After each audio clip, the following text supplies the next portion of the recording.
Hello বন্ধুরা, আনন্দবাটের পক্ষ থেকে সকলকে স্বাগত। ধারাবাহিকভাবে ওয়েস্ট বেঙ্গল বোর্ড এবং সিবিএসই বোর্ডের দ্বাদশ শ্রেণীর পাঠ্য মহাশ্বেতা দেবীর ভাত গল্পটির যে আলোচনা চলছে, আজ তার দ্বিতীয় তথা শেষ পর্ব।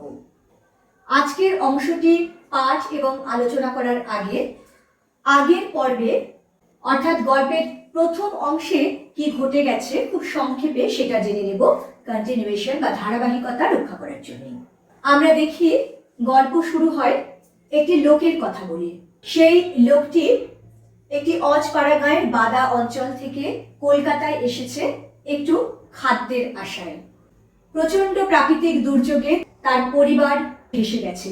তারই গ্রামের বাসিনী নামের এক মহিলা কলকাতার একটি বড়লোক বাড়িতে কাজ করে, যে বাড়িতে একটু ভাতের বিনিময়ে কাঠ কাটার কাজ নেয় সেই লোকটি, যার নাম উৎসব। সেই বাড়ির যে বুড়ো কর্তা, তিনি লিভার ক্যান্সারে আক্রান্ত হয়ে প্রায় মরতে বসেছেন। তাকে বাঁচিয়ে রাখার জন্যই বাড়িতে এক তান্ত্রিক এনে হোম যজ্ঞ করা হচ্ছে, যে যজ্ঞের কাঠ কাটার জন্যই এই উৎসব নামের লোকটিকে কাজে লাগানো হয়েছে। লোকটি কাজ করতে থাকে এবং সাম্প্রতিক অতীতে তার জীবনে যে দুর্যোগ ঘটে গেছে সেই সব কথা ভাবতে থাকে। উৎসব বাড়ির যে বড় পিসিমা, তার কাছে একটু অনুনয় জানায়, তার বড় খিদে পেয়েছে একটু খাবারের আশায়। কিন্তু তিনি বলেন যে তান্ত্রিকের নতুন বিধানে সব রান্না করে রেখে দিতে হবে, হোম শেষ হওয়ার আগে কেউ খেতে পাবে না। এর পরের অংশে কি হলো, অর্থাৎ উৎসব আদৌ খেতে পেল কিনা এবং ওই হোমযজ্ঞের পরিণতি কি হলো, এই সব কিছুই আমরা জানবো আজকের পাঠে। মূল আলোচনায় প্রবেশ করার আগে বলে নিই, তোমরা যারা এখনো এই চ্যানেলটি সাবস্ক্রাইব করোনি, তোমাদের যদি ভালো লাগে, যদি এই আলোচনাগুলো তোমাদের কাজে লাগে, তাহলে আশা করব লাইক, শেয়ার ও সাবস্ক্রাইব করে পাশে থাকবে।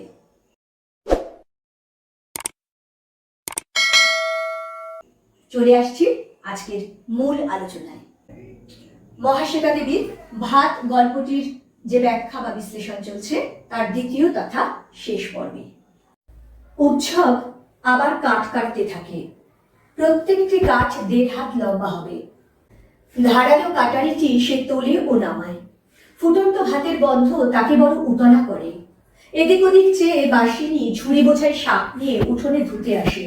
ঝপ করে একটা টোমা তার হাতে দিয়ে বলে, ছাতু খেয়ে জল খেয়ে এসো রাস্তার কল হতে। দেরি করো না মোটে, এ পিশাচের বাড়ি কেমন তা ঝালনি দাদা, গরিবের গতর এরা সস্তা দেখে।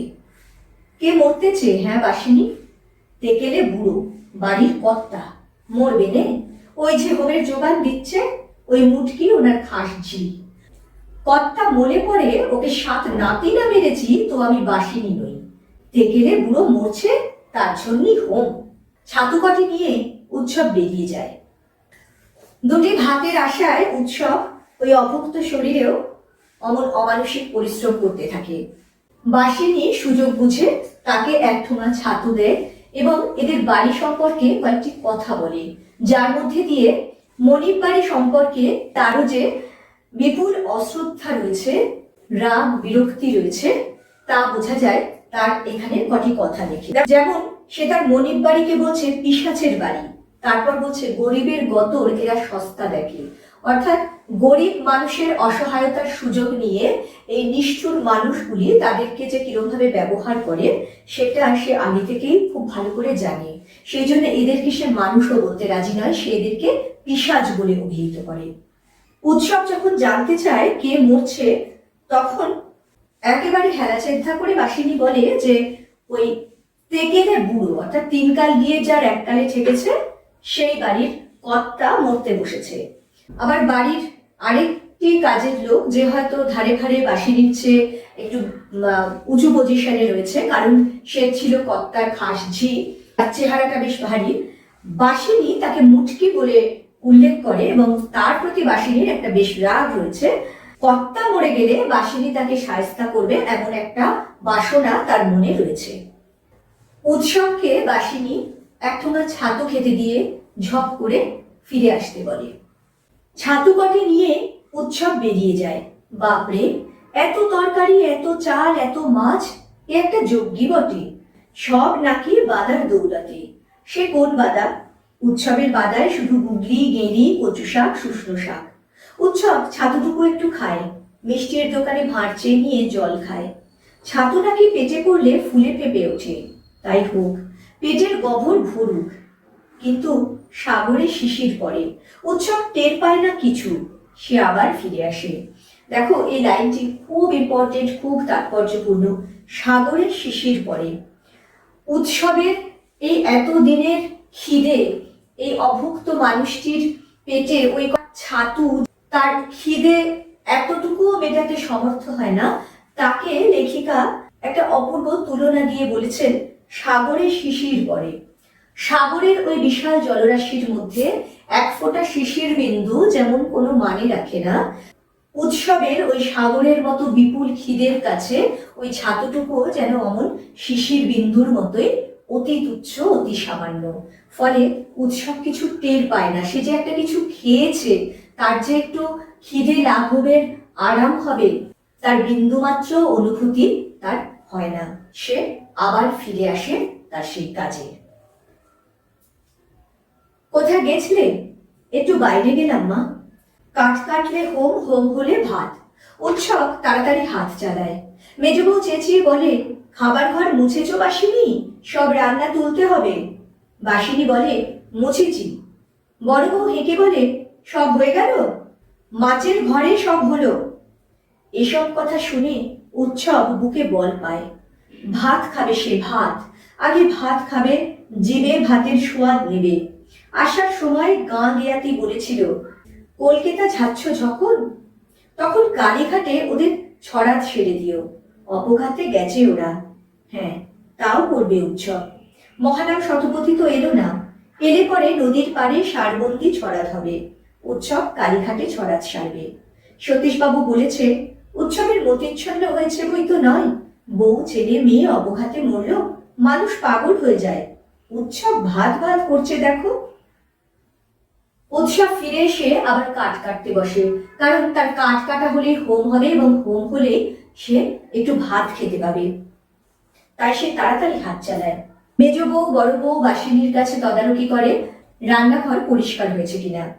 এইসব কথা শুনে উৎসব বুকে বল পায়, কারণ এই যে রান্না বান্না সব হয়ে গেল, এই যে সবকিছু তুলে রাখা হলো, এরপরে হোমটুকু হলেই উৎসব একটু খেতে পাবে। একটুকু ভাতের আশায় সে মরিয়া হয়ে ওঠে। তার মনে পড়ে আসার সময় গাঁ গেয়াতি বলেছিল, অর্থাৎ তার দেশের লোকজন, গ্রামের লোকজন এবং আশেপাশে তার যারা জ্ঞাতি বা আত্মীয়রা ছিল, তারা বলেছিল যে তার বউ ছেলে মেয়ে অপঘাতে মারা গেছে, তাদের জন্য কালীঘাটে ছেড়াত করতে, অর্থাৎ শ্রাদ্ধ করতে। আগের পর্বেই বলেছি যে চরিত্র অনুযায়ী ভাষার প্রয়োগ যে কোনো গল্পের বিশ্বাসযোগ্যতাকে অনেকখানি বাড়িয়ে দেয়, লেখক বা লেখিকার মুন্সিয়ানার পরিচয় দেয়। এখানেও আমরা তারই প্রকাশ দেখি। উৎসবের মনে পড়ে সতীশবাবু বলেছিল উৎসবের মতিচ্ছন্ন হয়েছে, তার ছেলে মেয়ে বউ সব ভেসে গেছে, অথচ উৎসব ভাত ভাত করছে। দেখো, বড় লোক অর্থাৎ আর্থিকভাবে যাদের অবস্থা বেশ ভালো, তাদের চরিত্র কিন্তু শহরই হোক আর গ্রামই হোক, সর্বত্রই একই রকম নির্মম, একই রকম নির্দয় তারা। এই দীর্ঘ দিনের অভুক্ত একটা মানুষকে তার স্ত্রী পুত্র কন্যার শোকের কথা তুলে বিদ্রুপ করতে এইরকম চরম বিপর্যয়ের মধ্যেও এদের বাধে না। এবং সেটা করেছেন সেই সতীশবাবু, যে সতীশবাবু কিনা উৎসবের মনিব। উৎসব বহুদিন ধরে যাকে শ্রম দিয়ে এসেছে, যার খেতে কাজ করে ফসল তুলে এসেছে। কিন্তু এই নিরন্ন, হতদরিদ্র, তথাকথিত অশিক্ষিত মানুষগুলো মূর্খ বা বোকা নয়, তারা সবই বুঝতে পারে, কিন্তু অবস্থার গতিকে কিছু করতে পারে না, কোনো জবাব দিতে পারে না। তাই মনে মনে উৎসব বলে, তুমি কি বুঝবে সতীশবাবু? নদীর পাড়েও থাকো না, মেটে ঘরেও থাকো না, পাকা ঘর কি ঝরঝরে পড়ে? তোমার ধান চালও পাকা ঘরে রেখেছ, চোর টাকাতে নেবে না। দেশ জোড়া দুর্যোগেও তোমার ঘরে রান্না হয়, ভাত খেতে দিলে না উৎসবকে। তোকে একলা দিলে চলবে? তাহলেই পারে পারে পঙ্গপাল জুটবে না। এ হলো ভগবানের মান, এর চোট থেকে তোকে বাঁচাতে পারি? তা তুমি ভাত দিলে না, দেশে ভাত নেই। সেই যে পোকায় ধান নষ্ট, সেই হতেই তো উৎসবের আধ পেটা সিকি পেটা উপোসের শুরু। পেটে ভাত নেই বলে উৎসবও প্রেত হয়ে আছে। ভাত খেলে সে মানুষ হবে, তখন বউ ছেলে মেয়ের জন্য কাঁদবে। দুঃখ তো ওর হয়নি, ও শুধু পাগল হয়ে বউ মেয়েকে ডেকেছিল কয়েকদিন ধরে। তখনই উৎসব প্রেত হয়ে গেছে। মানুষ থাকলেও ঠিকই বুঝতো যে জলের টানে মানুষ ভেসে গেছে। কত গরু মোষ ভেসে গেল, চন্দনের মা তো কোন ছাড়। উৎসব কাঠ কাটা শেষ করে। 2.5 মণ কাঠ কাটলেও সে ভাতের হুতাশে, নইলে দেহে ক্ষমতা ছিল না। সতীশবাবুর উদ্দেশ্যে উৎসব মনে মনে বলে যে যার ঘরে এত দুর্যোগেও হাঁড়ি ভরা ভাত হয়, যার ঘরে অন্নের অভাব নেই, সে কি করে এরকম নিরন্ন দুঃখী মানুষদের দুঃখ বুঝবে। উৎসব তার মনিব বাড়িতে এরকম দুর্যোগের সময় একটু ভাত খেতে চেয়েছিল। বোঝা যায় সতীশবাবু সেটুকু তাকে দেয়নি এবং উল্টে বলেছিল যে তাকে দিলে নাকি দলে দলে পঙ্গপাল জুটবে। অর্থাৎ এরকম যে হতদরিদ্র মানুষগুলি যারা এই বিপদের সময়, যাদের পেটে ভাত নেই, যাদের মাথার উপর ছাদটুকুও চলে গেছে, তাদেরকে পঙ্গপাল বলে উল্লেখ করেন চরম নির্দয়তার সঙ্গে। যখন থেকে সেই ধানে পোকা লেগেছে তখন থেকেই কিন্তু উৎসব আধপেটা খেয়ে রয়েছে। আর তারপরে এই প্রাকৃতিক বিপর্যয়ের পর থেকে তো সে পুরোপুরি উপসে আছে। ফলে আমরা যারা কখনো এমন অভুক্ত থাকার কষ্ট জানিনি, বুঝিনি, তাদের পক্ষে ধারণা করাই সম্ভব নয় যে এই মানুষটি কিভাবে বেঁচে আছে, কি যাচ্ছে তার উপর দিয়ে। উৎসব তাই নিজেও মনে করে সে আর মানুষ নেই, সে প্রেত হয়ে গেছে। সে যদি একটু ভাত খেতে পায়, তার শরীরটা একটু সুস্থির হবে, সে সুস্থভাবে ভাবনা চিন্তা করবে, তখন সে আবার মানুষ হবে, তখন সে তার পরিবারের জন্য আবার দুঃখ করবে। 5 ভাগে কাঠ রেখে আসে দালানে। উঠোনে কাঠের কুচো টুকরো সব ঝুড়িতে তুলে উঠোন ঝাঁট দেয়। তারপর বড় পিসিমাকে দেখতে পেয়ে শুধোয়, মা বাইরে ছেয়ে বসবো?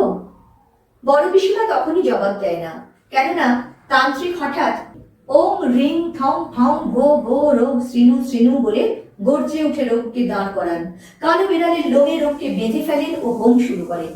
একই সঙ্গে ওপর থেকে নার্স নেমে এসে বলে, ডাক্তারকে কল দিন। বড়, মেজ ও ছোট ঘুম ভাঙা চোখে বিরস মুখে হোমের ঘর থেকে বেরিয়ে যায়। বাসিনী উৎসবকে বলে, তুমি যে বাইরে বসো দাদা। না, মন্তর বললে বটে, যেমন হাঁকুর পারলে অমনি কর্তা টাল দিলে কর্তার দেহ থেকে ব্যাধিটা আঁচড় পাঁচড় করে বেরিয়ে এলো। চ্যান করবে তো করে নাও কেন? এখন চান করবো না, মাথায় জল পড়লে পেট মানতে চাইনি মোটে। উৎসবের কাঠ কাটা শেষ হলে তান্ত্রিক হোমযজ্ঞ শুরু করে এবং বাসিনী উৎসবকে বলে যে তান্ত্রিকের এত মন্ত্রের জোর যে তাতে কর্তার টাল খেয়ে যেন নড়ে উঠেছে এবং তার শরীর থেকে ব্যাধিটা বেরিয়ে গেছে। এদিকে নার্স, সে তো বোঝে রোগীর শরীরের গতি, সে কিন্তু বুঝতে পেরেছে যে এবারে প্রায় শেষ অবস্থা হয়ে আসছে, কারণ সে নিচে নেমে এসে ডাক্তারকে কল দিতে বলে। বাইরে এসে উৎসব শিব মন্দিরের চাতালে বসে। কেমন মন্দির, কেমন চাতাল, বাপরে, এসব নাকি বাদার দৌড়াতে? সে বাদাটা কোথায় থাকে? ভাত তো খায়নি উৎসব অনেকদিন। ভাত খেয়ে দেহে শক্তি পেলে উৎসব সেই বাদাটা খুঁজে বের করবে। উৎসবের মতো আরো কত লোক আছে দেশে, তাদেরও বলবে। বাইরে শিব মন্দিরের চাতালে বসে এই বড় লোক বাড়ির সব ধরন ধারণ দেখে উৎসব ভাবে যে বাবা, যে বাদার দৌলতে এদের এই এত কিছু, ভাত একটু পেটে পড়লে উৎসব একটু সুস্থির হয়ে সেই বাদাটা খুঁজে বার করবে। কিন্তু এখানে সবচেয়ে উল্লেখযোগ্য দেখো, এই দীর্ঘদিনের অভুক্ত নিরন্ন এই হতদরিদ্র মানুষটি তার সবকিছু হারিয়েও এখনো কিন্তু মনুষ্যত্বটুকুকে বাঁচিয়ে রাখতে পেরেছে। সে শুধু তার নিজের কথা ভাবছে না, সে কিন্তু ভাবছে বাদাটা খুঁজে পেলে উৎসবের মতো আরো এমন হতভাগ্য মানুষ যারা রয়েছে তাদেরকেও সে ওই বাদাটার খোঁজ দেবে, যাতে তাদেরও অবস্থা একটু ভালো হয়। মানুষ হিসেবে এই বড় বাড়ির লোকগুলির সঙ্গে উৎসবের যে কত দুস্তর পার্থক্য, তা উৎসবের এই ভাবনা চিন্তার মধ্যে দিয়ে আমাদের কাছে স্পষ্ট হয়ে যায়। মন্দিরের চাতালে তাস পেটে 3টি ছেলে, তারা বলে, বুড়োকে বাঁচিয়ে তুলতে হোম হচ্ছে। ফালতু, কি ফালতু? বেঁচে থেকে ও কতদিন জীবন পাবে? 100? যত সব ফালতু। উৎসব চোখ বোঝে, এমন যজ্ঞের পরেও বুড়ো কর্তা বেশি দিন বাঁচবে না? কি কাণ্ড! মাতলা নদী যদি সে রাতে পাগল হয়ে মাতাল মাতনে উঠে না আসে, তো উৎসবের বউ চন্ননী ছোট খোকা অনেক দিন বাঁচে। উৎসবের চোখের কোলে জল গড়ায়, ভাত খাবে আজ। সেই আশাতেই প্রেত উৎসব মানুষ হয়ে গেল নাকি? বড় ছেলে ছোট খোকার কথা মনে হতে চোখে জল এলো হঠাৎ। ভাতই সব, অন্ন লক্ষ্মী, অন্ন লক্ষ্মী, অন্নই লক্ষ্মী। ঠাম্মা বলতো রন্ন হলো মা লক্ষ্মী। কি হে, কাঁদছো কেন? আমারে শুধোচ্ছেন বাবু? হ্যাঁ হে, আবার থেকে আসতেছি বাবু গো। ঝড়ে জলে সব নাশ হয়ে ঘরের মানুষ ও তাস পিটানো ছেলেগুলি অস্বস্তিতে পড়ে। বয়স্ক ছেলেটি বলে, ঠিক আছে ভাই, ঘুম এসো। উৎসব সত্যি সত্যি ঘুমিয়ে পড়ে। ঘুমিয়েই থাকে সে অনেকক্ষণ, অনেকক্ষণ। অবশেষে কার পায়ের ধাক্কা খেয়ে ঘুম ভাঙে তার। সেই মন্দিরের চাতালে আরো 3টি ছেলে তাস খেলছিল এবং তারা এই বুড়ো কর্তাকে বাঁচানোর জন্য যে হোম হচ্ছে সেসব বিষয়ে নিজেদের মধ্যে আলোচনা করছিল। আর এদিকে তার বউ ছেলে মেয়ের কথা ভেবে উৎসবের চোখে বহুদিন পরে জল আসে। সেভাবে একটু ভাত খেতে পাবে এই আশাতেই সে বুঝিবা মানুষ হয়ে গেল। তার পরিবারের জন্য তার কষ্টে চোখ ফেটে জল আসছে। এই লাইনটা দেখো, ঠাম্মা বলতো রন্ন হলো মা লক্ষ্মী। Important line. এর প্রসঙ্গ এবং তাৎপর্য নির্দেশ করো, এই ধরনের প্রশ্ন আসতে পারে। যখন এই গল্পটি থেকে প্রশ্নোত্তর আলোচনা করব তখন তোমাদের এইসব প্রশ্নের উত্তরও আলোচনা করে দেব। তার চোখ থেকে জল পড়তে দেখে ওই ছেলেগুলি জিজ্ঞেস করে সে কেন কাঁদছে। তখন উৎসব যখন বলে তার ঝড়ে জলে সর্বনাশ হয়ে গেছে, তারা একটু অপ্রস্তুত হয়ে তাকে ঘুমোতে বলে এবং সত্যি সত্যি ক্লান্ত বিধ্বস্ত উৎসব সেখানে ঘুমিয়ে পড়ে। ইস, এ যে সাজবেলা গো, কিন্তু তাকে ঠেলা দিচ্ছে কেন লোকটা? ওঠো ওঠো, কে তুমি? বাবু আমি। চুরির মতলবে পড়ে আছো? না বাবু, এই বাড়িতে কাজ করতেছিলাম। ওঠো ওঠো। উৎসব উঠে পড়ে। তারপর সে অত্যন্ত ঘাবড়ে যায়। রাস্তায় বেশ কয়েকটি গাড়ি, লোকের ছোট ছোট জটলা। কি হয়েছে বাবু? কেউই তার কথায় জবাব দেয় না। উৎসব বাড়িতে ঢোকে। ঢুকতেই বড় পিসিমার বিলাপ শোনে। তোমার ছোট বেয়াই কি ডাকাতে সন্ন্যাসী আনলো গো দাদা? যজ্ঞী হলো আর তুমিও বললে? অ দাদা, তুমি যে বিদেশিতে যাবে তা কে জানতো বলো গো? তোমার যে 98 বছর বেঁচে থাকার কথা গো দাদা। বাসিনীকে দেখতে পায় না উৎসব, তবে খুব কর্মব্যস্ততা দেখে। কীর্তন না এলে বেরুনো নেই। কে যেন বলে, কীর্তন কি বলছিস বড় খোকা? বোনরা দিদিরা আসুক। বড় পিসিমা বলেন, চন্দন বাড়ছ কেউ? খাটের টাকা কে নিয়েছে? বাগবাজারে ফোন করেছ? ফর্দটা দেখে দাও দেখি কেউ। খই ফুল ধুতি সব বস্তর। উৎসব পাঁচিলের গায়ে সেচিয়ে লেপটে দাঁড়িয়ে থাকে। কত যে সময় যায়, কত কি যে হতে থাকে। মস্ত খাট আসে। রাতে রাতে বের করতে হবে, রাতে রাতে কাজ সারতে হবে, নইলে দোষ লাগবে। অনেক তোড়জোড় হয়। মেয়েরা বসে কাঁদে। হোমযজ্ঞ করেও বুড়ো কর্তার প্রাণটা যে রইল না, তাতে তান্ত্রিককে এতটুকু কুণ্ঠিত হতে দেখা যায় না। তিনি লাইন করে ফেলেন তার। ফলে বড় পিসিমা চেঁচিয়ে বলতে থাকেন, 3 ছেলে হোম ছেড়ে উঠে গেল যে, এসব কাজে বিঘ্নি পড়লে রক্ষে আছে? এ কথার আলোচনায় খুব সরগরম হয় বাড়ি। শোকের কোনো ব্যাপার থাকে না। বাড়ির উনুনই জ্বলবে না। রাস্তার দোকান থেকে চা আসতে থাকে। অবশেষে রাত 1টার পর বুড়ো কর্তা বোম্বাই খাটে শুয়ে নাচতে নাচতে চলে যান। পেশাদারি দক্ষ সব বাহকরা আধা দৌড় দেয়। ফলে কীর্তন দলও দৌড়তে বাধ্য হয়। বড় পিসিমা বলেন, বাসিনী সর্বস্ব রান্না পথে ঝেড়ে দিকে যা, ঘরদোর মুক্ত করো সব। বউরা যাও না, দাঁড়িয়ে বা রইলে কেন? অনেকক্ষণ ঘুমোনোর পরে কারো ঠেলায় উৎসবের ঘুম ভাঙে। সে দেখে সন্ধে হয়ে গেছে। সে যখন বাড়ির ভেতরে ঢোকে দেখে সেখানে একটা হইচই পড়ে গেছে।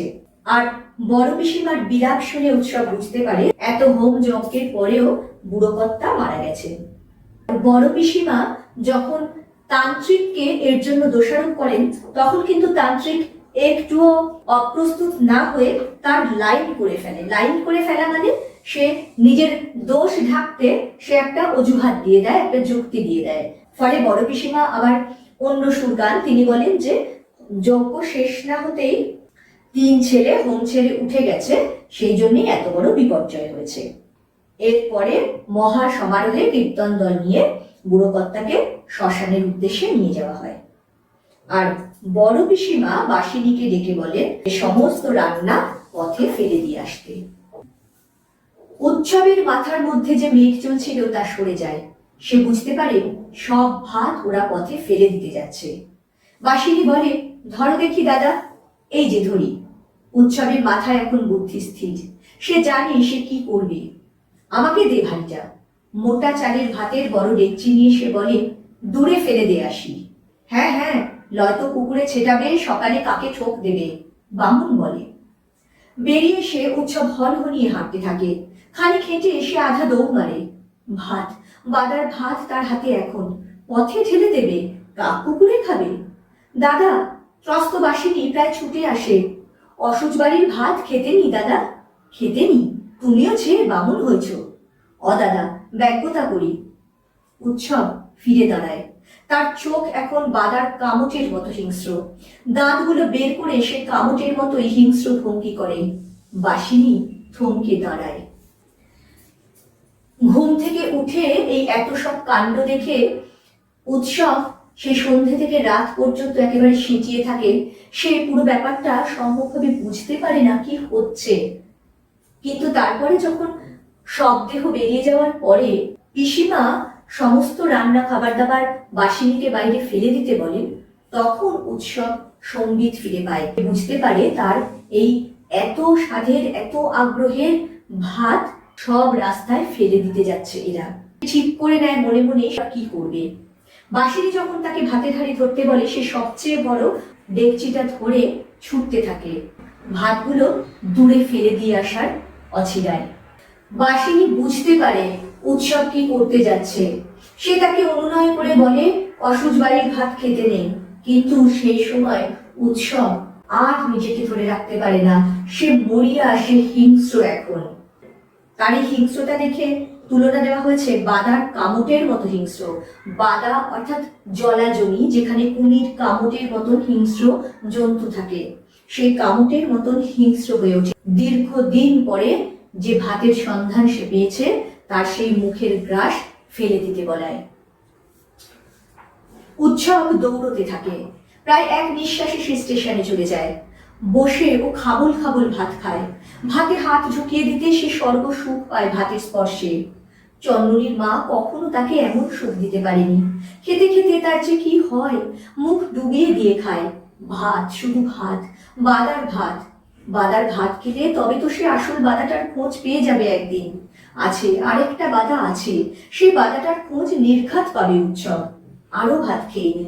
চন্দ্রনী রে, তুইও খা। চন্দ্রনীর মা, খাও, ছোট পোকা খা। আমার মধ্যে বসে তোরাও খা। আহ, এবার জল খাই, জল। তারপর আরো ভাত। ভোরের ট্রেনে চেপে বসে সোজা ক্যানিং যাচ্ছি। পেটে ভাত পড়েছে, এখন ঝাঁচ্ছি যে ক্যানিং হয়ে দেশ ঘরে যেতে হবে। উৎসব হাঁড়িকে জাপটে কানায় মাথা ছুঁয়ে ঘুমিয়ে পড়ে। এই দৃশ্যটি আমরা যদি একটু কল্পনা করতে পারি তাহলে বুঝতে পারবো কি নিদারুণ এক দৃশ্যকল্প রচনা করেছেন লেখিকা। রাস্তায় ফেলে দেওয়া ভাত যেমন দীর্ঘদিন ধরে না খেতে পাওয়া কুকুর বেড়ালের দল খাবলে খুবলে খায়, মানুষ উৎসব ঠিক সেইভাবে খাবলে খাবলে ওই হাঁড়ির ভাত খেতে থাকে। সেই ভাতের স্পর্শে সে স্বর্গসুখ পায়। সে তার পরিবারের কথা মনে করে আরো বেশি করে ভাত খায়, যেন পরিবারের আর 5টা মানুষের হয়েও সে 5 জনের ভাত একা খেয়ে নেয়। আর ভাত পেটে পড়ায় এবার তার বোধ বুদ্ধি ফিরে আসে। সে বুঝতে পারে এবারে সে ট্রেনে চেপে ক্যানিং গিয়ে দেশে ফিরে যাবে। যে হাঁড়িটির ভাত খেয়ে এমন স্বর্গসুখ লাভ করে, সেই হাঁড়িকে সে মাথা ছুঁয়ে প্রণাম করে এবং হাঁড়িটি জাপটে ধরে ঘুমিয়ে পড়ে। পেতলের ডেকচি চুরি করার অপরাধে সকালে লোকজন উৎসবকে সেখানেই ধরে ফেলে। পেটে ভাতের ভার নিয়ে উৎসব ঘুমিয়েছিল, ঘুম তার ভাঙেনি। মারতে মারতে উৎসবকে ওরা থানায় নিয়ে যায়। আসল বাদাটার খোঁজ করা হয় না আর উৎসবের। সে বাদাটা বড় বাড়িতে থেকে যায় অচল হয়ে। যে করুণ রসে সিক্ত হয়েছিল পুরো গল্পটি, সেই করুণ রসের মধ্যে দিয়ে গল্পটি শেষ হয়। অমন ভরা পেটে ঘুমিয়ে পড়ায় উৎসবের আর ঘুম ভাঙেনি। পরের দিন সকালে পেতলের ডেকচি চুরির অপরাধে ওই বড় বাড়ির লোকজন তাকে মারতে মারতে থানায় নিয়ে যায়। আসল বাধাটা, অর্থাৎ যে বাধার দৌলতে এই বড় বাড়ি এমন অন্নে পরিপূর্ণ হয়ে উঠেছে, সেই বাধার খোঁজ আর উৎসবের করা হয় না। দেখো, শেষ লাইনটিও অপূর্ব এবং ভীষণ গুরুত্বপূর্ণ। সে বাধাটা বড় বাড়িতে থেকে যায় অচল হয়ে, অর্থাৎ সেই বাধার ভাগ আর কেউ পায় না। বড় বাড়ির লোকজনই একমাত্র সেই বাধার সম্পদ ভোগ করতে থাকে চিরকাল। সামান্য দুমুঠো ভাতের জন্যে উৎসবের এমন করুণ পরিণতি দিয়ে গল্পটি শেষ হয়েছে। এই প্রসঙ্গে উল্লেখযোগ্য যে মহাশ্বেতা দেবীর বান, সাত সকালের মা ইত্যাদি গল্পেও এমন হতভাগ্য হতদরিদ্র মানুষের কথা রয়েছে।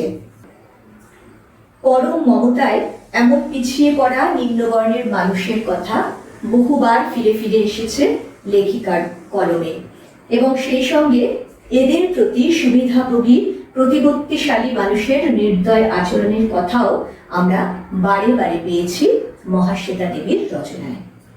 এই সমগ্র গল্পটি আলোচনার শেষে আশা করব গল্পটি বুঝতে তোমাদের আর কোনো সমস্যা হবে না। পরবর্তীকালে এই গল্পের গুরুত্বপূর্ণ প্রশ্নোত্তর নিয়ে আসব।